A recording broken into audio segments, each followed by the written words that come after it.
ৰাইজ এতিয়া হ'ল পিকনিকৰ বতৰ আৰু সেয়েহে এটি পিকনিকৰ ভিডিঅ' আপোনালোকলৈ আগবঢ়ালোঁ আৰু আপোনালোকে শুনি নাহাঁহিব যে এইটো ভিডিঅ' হৈছে যোৱা বছৰৰ আমাৰ স্কুল ষ্টাফৰ সৈতে হোৱা পিকনিকৰ ভিডিঅ'।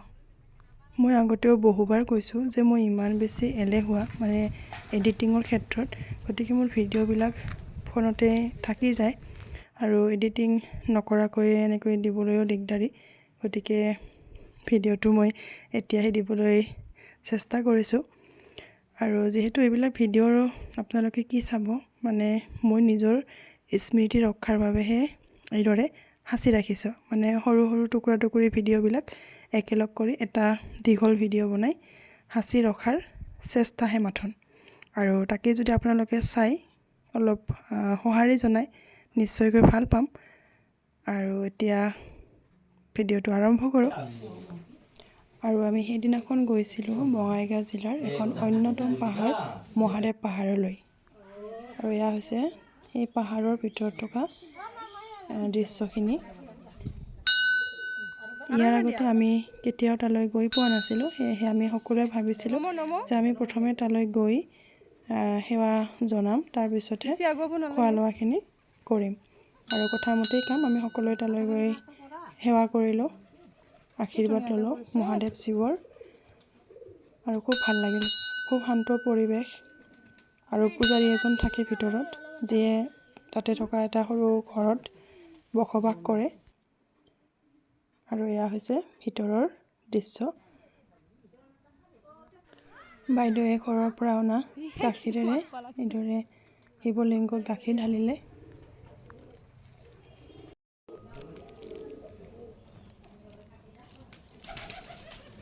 আৰু ইয়াৰ ভিতৰত এয়া গণেশ বাবা।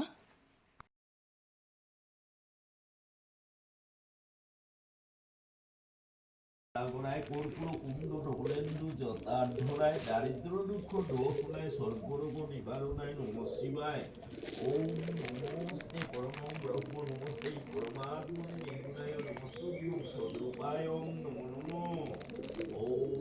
শিলৰ পাহাৰত হোৱা এটা খৰঙৰ মাজতে এইদৰে পূজা কৰা হয়।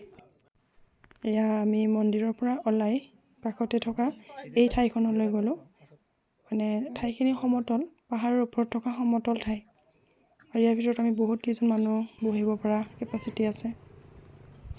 তাত এইদৰে বহুতখিনি ফটো ভিডিঅ' কৰা হ'ল, কাৰণ পিকনিক মানেই হৈছে গেলেৰী ফটো আৰু ভিডিঅ'ৰে ভৰ্তি হ'ব লাগিব।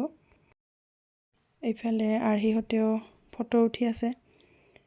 আৰু এই যে এইটো দেখিছে ৰাস্তা নিচিনা, এইটো আচলতে এটা ডাঙৰ ডাঙৰ চিৰি, যাৰ সহায়ত আমি তলৰ পৰা ওপৰলৈ উঠিব পাৰোঁ।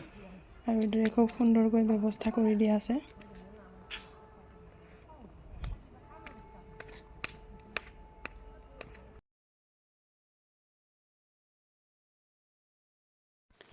এতিয়া আমি গোটেইবোৰে এইদৰে অনাই বনাই ঘূৰি ফুৰিছোঁ পাহাৰখন, কাৰণ সেইফালে যিহেতু ৰান্ধনীয়ে ৰান্ধি আছে, গতিকে আমাৰ বিশেষ দায়িত্ব নাই বুলিব পাৰি। আৰু সেয়েহে সকলোৱে এইদৰে পাহাৰখনকে চাই ফুৰিছোঁ। এতিয়া পাহাৰৰ পৰা আমি নামি আহিলোঁ।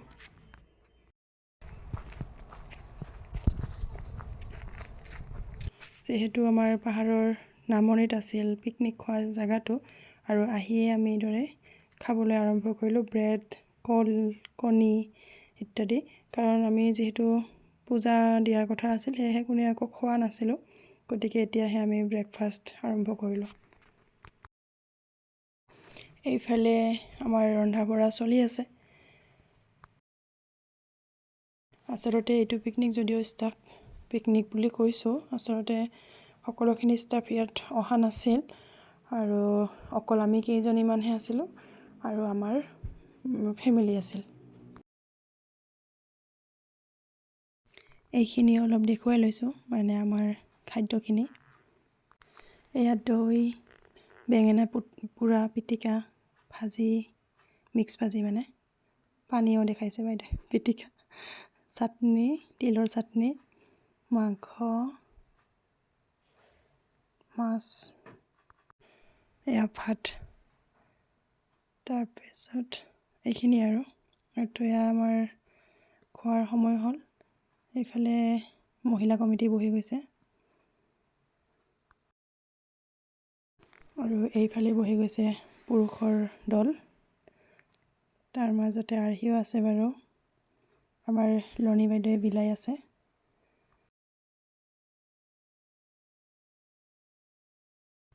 সকলোৱে খোৱাত ব্যস্ত আৰু।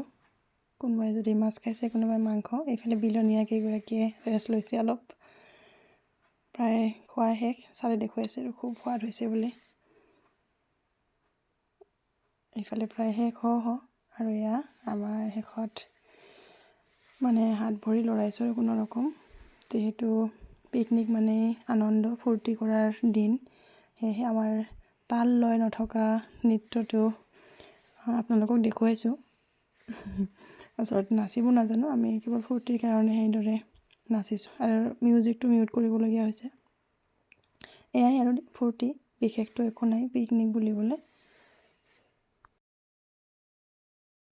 আৰু শেষত এয়া আমি সকলোৱে ঘৰা-ঘৰি যাবলৈ ওলালোঁ আৰু এইদৰে পিছফালে বিয়াৰ গাড়ী অহা দি সকলোৱে লাইন পাতিৰে আহি আছে আৰু অহাৰ আগতে ঠাইখিনি খুব ধুনীয়াকৈ পৰিষ্কাৰ কৰি থৈ আহিছে আমাৰ দলৰ সদস্যসকলে।